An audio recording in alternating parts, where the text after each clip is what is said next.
Si tu me suis, ok, si tu fais partie de mes 331 followers, tu le sais, j'ai été adopté. Quand j'avais 4 ans, légalement, mais j'ai été accueilli dans ma famille, là où je suis présentement, quand j'avais 1 an et demi. Mes conditions de vie avec mes parents biologiques étaient défavorables. C'est pourquoi j'ai été changé de famille. Mais ce que je pense, une des caractéristiques qui, à mon avis, était la plus défavorable, du moins comme je le sens, c'est l'affection puis l'attention que j'avais. Je sais que mon environnement était vraiment pas terrible aussi. J'avais des pantalons de neige qui m'arrivaient aux genoux, j'avais des cheveux très peu en santé. Il y avait beaucoup de paramètres qui démontraient que je devais changer de famille en fait, mais il y en a un que j'ai retenu, que je sens aujourd'hui, c'est le manque d'affection puis d'attention de la part de mes parents biologiques. Je t'explique. J'en suis pas certain, j'ai aucune preuve de ça, mis à part mon ressenti personnel dans la vie de tous les jours. Comme je t'ai dit, j'ai été adopté très jeune, ok? J'ai déménagé de famille à mes 1 an et demi, ok? Depuis que j'ai déménagé de famille, je suis un gars qui a toujours cherché à avoir l'attention. Je cherche souvent à être sous les yeux des projecteurs, je cherche souvent à ce que mon entourage me regarde, même si que je dis ça a de l'intérêt ou pas, je cherche à ce qu'on me regarde. Et aussi, depuis que j'ai découvert ce que c'est qu'être en couple, je cherche beaucoup l'affection. C'est-à-dire que je suis vraiment pas un homme indépendant, je suis plus le contraire. Mon bonheur va plus dépendre de l'humeur de ma copine, qu'elle soit avec ou sans moi. Là, je te dis ça, je te dis pas c'est bien, c'est mal, juste je te dis ce qui est présentement le cas. Je soupçonne parents biologiques d'être un petit peu la source de ça. Ça, c'est comme McFly de McFly Galto. En fait, McFly, au début de sa vie, il devait être branché à des machines pour être alimenté en nourriture, tu vois. Ça fait en sorte que maintenant, quand il mange beaucoup. Il a dit dans une des dernières vidéos, je pense pas un jour ne pas être gros. Genre, dès qu'il y a de la bouffe, il va, il se fait plaisir. C'est pas un mec qui va se retenir, tu vois. Ben moi, c'est un peu la même chose, mais au niveau de l'affection puis de l'attention. Quand on me donne de l'attention, je la prends, je la chéris, ok? J'adore ça. Je fais durer le moment, je kiffe ça. Et de l'affection aussi avec ma copine, souvent je vais en chercher, je la titille un peu, tu vois.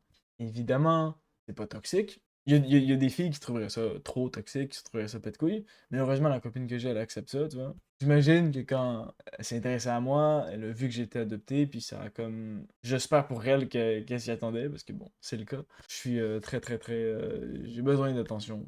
Donc, je soupçonne mes parents de m'en avoir donné pas assez. Mais le truc qui est grave là-dedans, c'est que s'il y a bien un moment dans ta vie où tu as besoin d'affection, d'attention, qu'on te stimule, qu'on soit là souvent, qu'on te regarde pour jouer avec toi, s'il y a bien un moment dans ta vie où tu as besoin d'être stimulé par tes parents, par l'entourage, c'est quand t'es bébé, dans les 2, 3 premières années. Mais il y a quand même eu 1 an et demi où j'ai eu très peu d'affection et d'attention. Et c'est le moment dans une vie où un enfant a besoin de ça. Je te le confirme parce que je me sentirais pas comme ça si c'était pas le cas. Tous ceux qui nous sont adoptés n'ont pas des problèmes d'attention ou d'affection comme j'ai moi présentement. C'est pas la seule cause pour laquelle un enfant doit être adopté, tu vois. Je vais aller chercher ma bouteille d'eau, ok, je reviens.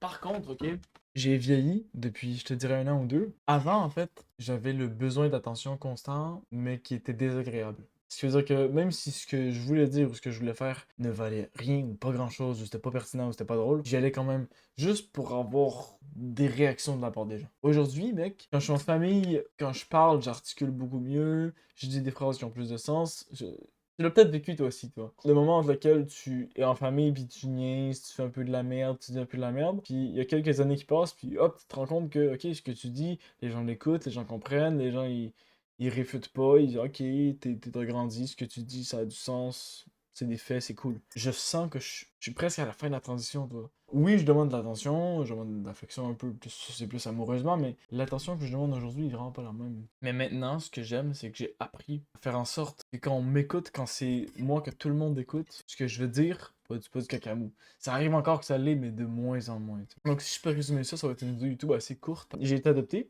Une des séquelles que j'ai encore aujourd'hui, c'est le besoin d'affection puis d'attention un peu constant. C'est moins pire, mais quand même, tu vois, ça reste que c'est là. Mais ça a évolué. Tu veux dire qu'il y a quelques années, au niveau de la famille puis des proches, c'était intense, c'était horrible, c'était pas agréable pour eux.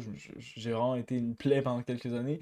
Mais depuis quelques années, c'est beaucoup moins pire. Amoureusement, c'est pire parce que j'ai découvert l'amour pour vrai. Là, je suis en couple depuis 1 an et demi. Fait qu'avec ma copine, mec, je suis. Je sens que ça s'améliore, mais il y a des moments aussi assez terribles, crois-moi. C'est un des soucis qu'il y avait, j'imagine, chez mes parents biologiques quand la DPJ a intervenu. Je sais que l'environnement était vraiment pas ouf, puis que ma nutrition aussi était dégueulasse. Genre, je buvais que du lait 0%. Puis la première fois que j'ai vu du soleil, j'avais 1 an et demi, je pense. Ça, c'est un fait. Mais quand je dis ça aux gens, les gens sont comme.